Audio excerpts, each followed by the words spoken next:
A ver, a veces hablo con sitios que llevan algunos nombres urticantes, por lo menos urticantes para mí, pero yo lo que quiero saber es si deben ser urticantes o son simplemente nombres y nada más. Por ejemplo, algo que se llame, qué sé yo, General Roca, ¿no? Inclusive hay una ciudad que se llama General Roca. Entonces pienso y digo, pero ¿cómo? ¿Cómo es posible? Este tipo fue un genocida. Digo, pero también tengo que entender que fue genocida a la luz de mi actualidad de entendimiento. No era así en aquella época, tanto es que se le llamaba conquista del desierto, lugares que no eran desérticos, estaban habitados por tribus. Bueno, las diezmaron, los hicieron bolsa, y realmente a partir de allí entonces se empezó esto que llamamos hoy en día proceso civilizatorio o descubrimiento. ¿Viste las palabras, no?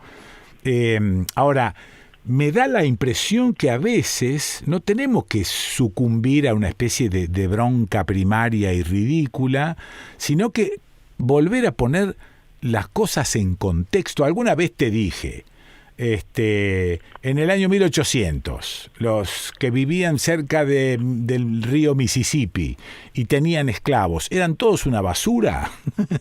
Digo, no eran una basura, era gente normal, en algunos casos, y era normal tener esclavos, como quien tiene un perro hoy en día. Entonces, viste que es ambivalente este pensamiento. Y estamos en la semana del 12 de octubre, un nuevo aniversario de la llegada del Imperio Español, del descubrimiento. ¿Te acordás de Lelutier? Que cantaban, nos descubrieron, al fin nos descubrieron. Bueno, ese imperio español llega a América. Pensaba, ¿no?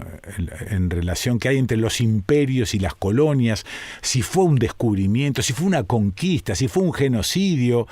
Bueno, voy a hablar con alguien que de esto sabe bastante más que yo. El tipo es licenciado en Sociología y doctor en Ciencias Sociales por la Universidad de Buenos Aires. Es investigador del CONICET y profesor titular de la Cátedra Análisis de las Prácticas Sociales Genocidas en la Facultad de Ciencias Sociales de la UBA.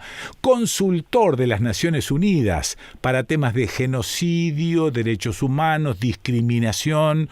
Bueno, sus libros más recientes, El genocidio como práctica social, Memorias y representaciones, Juicios, Introducción a los estudios sobre genocidio. Bueno, ahí está. La pregunta es cómo se mide el nivel y las consecuencias de esas masacres y si en algún momento pedimos perdón o disculpas. Daniel Feierstein, ¿estás por ahí? Aquí estoy, Quique, ¿cómo estás? ¿Cómo andás? Acá con una bolsa de dudas, como siempre. Una bolsa interesante, siempre es mejor tener dudas, ¿no? Sí, que tener vos sabés certezas. Que exactamente, certezas tengo pocas, dudas tengo una bolsa. ¿Cómo abordamos esto? Esta especie de duda de si decir que el general Roca fue un genocida y una basura, o poner en contexto y comprender qué pasaba en ese momento. Sí, es que es una tensión interesante, porque creo que hay que hacer las dos cosas, ¿sí? En el sentido de que por un lado es imposible analizar ningún momento histórico sin contextualizar, sí, y comprender en qué situación se da esa historia que conocemos hoy. Esto es, claro, no suponer que esa historia que ocurrió hace 6 o 5 o 2 o un siglo ocurrió como si estuviera ocurriendo ayer o mañana. Sí, Entonces, esto es muy importante entender, bueno, cuál es el orden de cada momento histórico, cuáles son las contradicciones, cuáles son las características, para salir de esto que decías, de decir, bueno, toda la gente esclavista era una basura en ese momento. Sí. Ahora, al mismo tiempo, esa contextualización no nos tiene que impedir entender y condenar la injusticia, ¿sí? Esto es que hubiera un orden injusto en determinado momento o que se llevara a cabo lo que efectivamente fue un genocidio, sí, no queda disculpado por el contexto de época, digamos, pero sí requiere reconstruir ese contexto de época para entender en qué lógica es que se podían hacer algunas acciones o pensar algunos hechos. Claro, y cuando te remitís a la actualidad, entonces tenés que empezar a pensar qué es lo que podés hacer para remediar eso del pasado.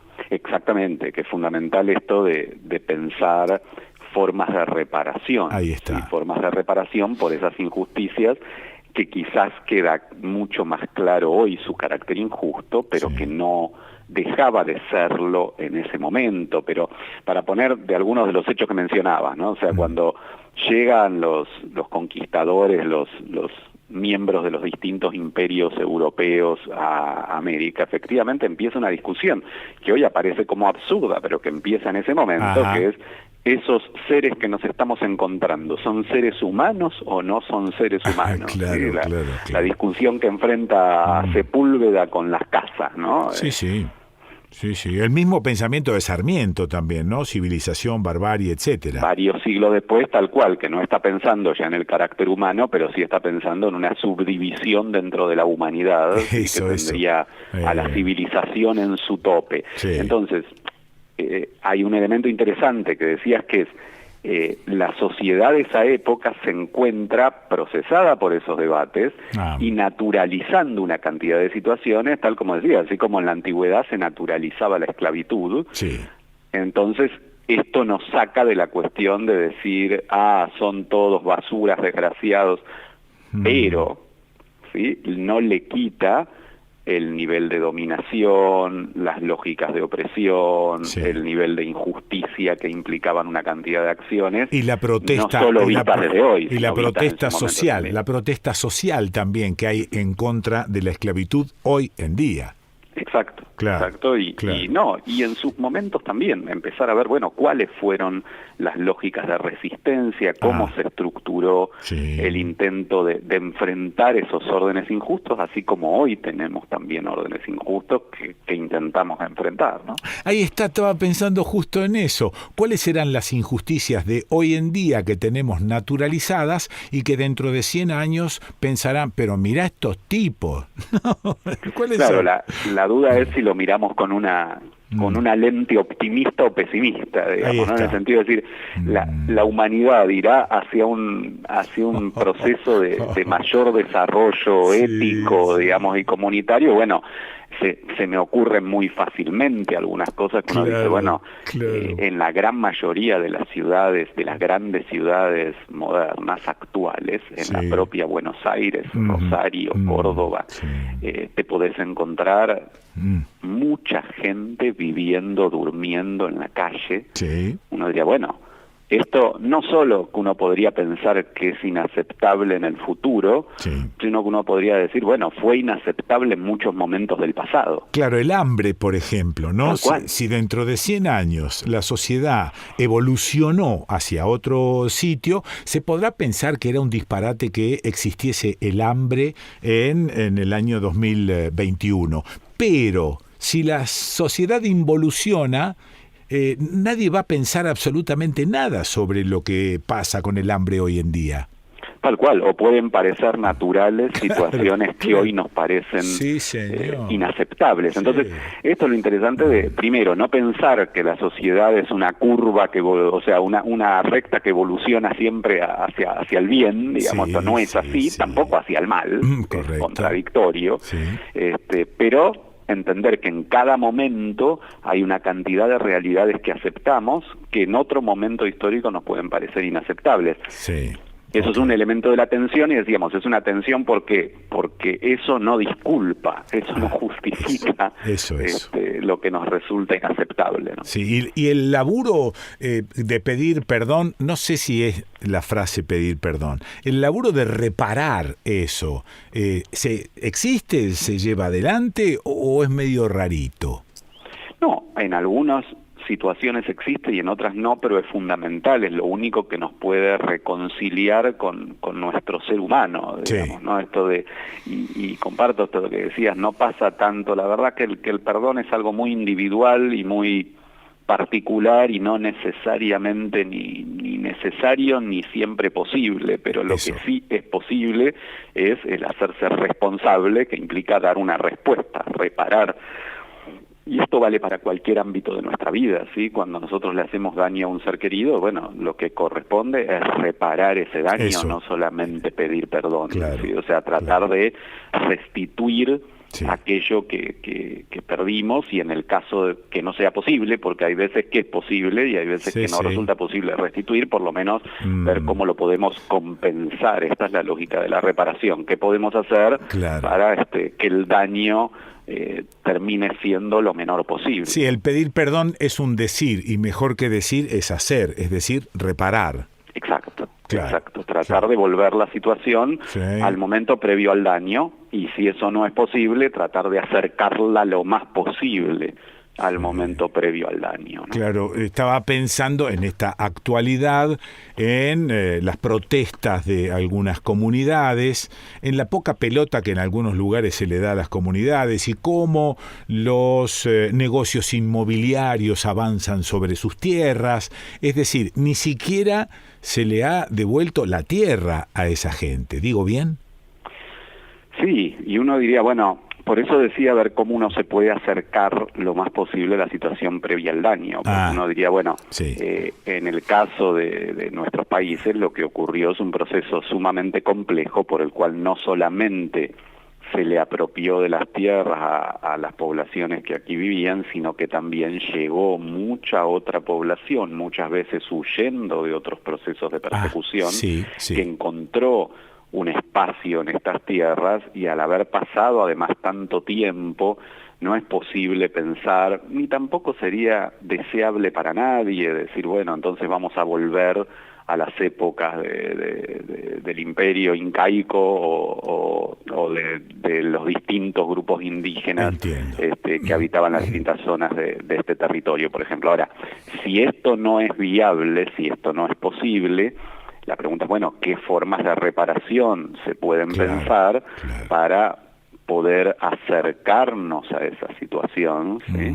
En formas que quizás quien más se ha acercado es el proyecto de Bolivia, ¿no? De una idea de un Estado plurinacional que diga, bueno, todos compartimos esta tierra, tenemos formas distintas de relación con esta tierra, tenemos historias distintas, tenemos modalidades distintas. Bueno, necesitamos abrir un diálogo para ver, cómo aprovechar lo mejor de cada quien en esta comunidad, en esta vida pero común Daniel, que queremos construir, ¿no? Daniel, el ejemplo de Bolivia, no sé si nos sirve para observar, por supuesto, pero Bolivia siempre tuvo una mayoría de gente de por ahí, y nosotros en este momento tenemos una mayoría de población, como dijo el presidente, que le saltaron al cuello, que bajamos de los barcos. Los inmigrantes que vinieron mucho tiempo después de aquella colonización, de aquella imagen del desierto que había que conquistar, muchos años después, ese inmigrante que venía rechazaba también a las poblaciones originarias, ¿o no? Sí, pero por eso digo que no es que puede volverse a una situación previa, sino que el objetivo es poder pensar cuáles son nuestras distintas herencias, estilos, modalidades, culturas, posibilidades de enriquecernos y establecer, y esto es lo interesante de esa idea de un Estado plurinacional, por eso más allá de cuál sea el peso de cada uno de los grupos, que esos distintos grupos no se vean obligados a convivir bajo las lógicas y la cultura de uno solo de esos grupos. Ahora, esta descripción que haces parece más un deseo que una posibilidad. No, yo creo que ha habido, por eso mencionaba el caso de Bolivia, pero creo que ha habido distintas experiencias históricas donde pensar estas formas de enriquecimiento. Pero no sucedieron acá, en nuestro país. No han sucedido en nuestro país, justamente porque se dio esta construcción, bueno, a partir del conflicto que vivimos en la Constitución de nuestro país también, donde tendió a primar los intereses de un sector concentrado básicamente en el puerto de Buenos Aires, en el comercio de bienes primarios y en la articulación con algunas oligarquías provinciales, y que terminó primando sobre toda otra serie de modelos de producción que existían en el país. Pero bueno, es un un equilibrio complejo que en varios momentos de nuestra historia se puso en tensión, que se sigue poniendo en tensión, y que creo que la forma de poder avanzar es en esto, en poder abrir un espacio de diálogo y articulación entre esos distintos intereses. Dijiste abrir, y a mí me suena la frase abrir el melón, abrir la cabeza, cosa a la que no estamos acostumbrados. No tenemos un ejercicio de abrir la cabeza para entender estas cuestiones. No sé si la educación colaboraría de alguna manera en esta apertura mental. Yo creo que muchísimo, porque tiene que ver con esto, la identidad de quienes somos, que es la historia que nos contamos a nosotros mismos, de quienes somos, tanto en lo individual como en el largo plazo, en las distintas generaciones. Entonces la educación tiene un rol fundamental, primero para poner siempre en cuestión esto que decíamos, quizás construir más dudas que certezas sobre efectivamente quiénes somos. Y segundo, para poder aportarnos otras visiones sobre quiénes somos, ¿sí? Que nos puedan poner en cuestión, que nos puedan hacer preguntarnos distintas cosas, que nos puedan incluso llevar a entender que tenemos cosas que reparar, tenemos daños o que hemos hecho nosotros o que han hecho nuestros antepasados, que quizás sea momento de comenzar a pensar cómo reparar, ¿no? Sí, y también cómo comenzar a no sé si es cuestionar, pero sí a analizar un poco más en profundidad, toquetear a aquellos que son intocables en nuestra historia, analizar qué hicieron, qué pensaron, cómo lo hicieron, y esto no es común en la escuela. Bueno, que es quebrar esa noción de efemérides, ¿no? O sea, la escuela argentina se constituyó con ese relato mitrista, podríamos decir, de Mitre acerca de nuestros próceres y nuestra historia, que puede ser perfectamente puesto en cuestión desde otros relatos, esto que decía, desde otras miradas, con respecto a cada uno de esos personajes, pero también a muchos otros personajes que no están presentes y existieron. Si uno siempre elige, ¿qué es esto? No es que hay una forma. Por un lado vos tenés la verdad y la mentira, ¿no? Entonces hay como hechos y personajes que existieron y otros que no. Pero luego, más allá de la verdad y la mentira, que es importante distinguirla, también tenés distintas interpretaciones y análisis de los hechos que ocurrieron. Sí, señor. Y es bueno que pueda circular. Sería muy rico que en un espacio educativo no cambiar una versión por la otra, porque no sé tampoco si nos ayudaría, sino poder abrir al debate, a varias versiones posibles, ¿sí? De algunos hechos, porque esto nos permitiría justamente manejar la contradicción, manejar la duda, poder poner entre paréntesis algunas imágenes que tenemos sobre nosotros mismos, ¿no? Gracias, Daniel. Siempre es lindo charlar con vos. Siempre un placer. Bueno, abrazo grande. Un abrazo. Chao, chao. Lo escuchaste a Daniel Feierstein. ¿Dónde lo escuchaste? Y en Estudio País.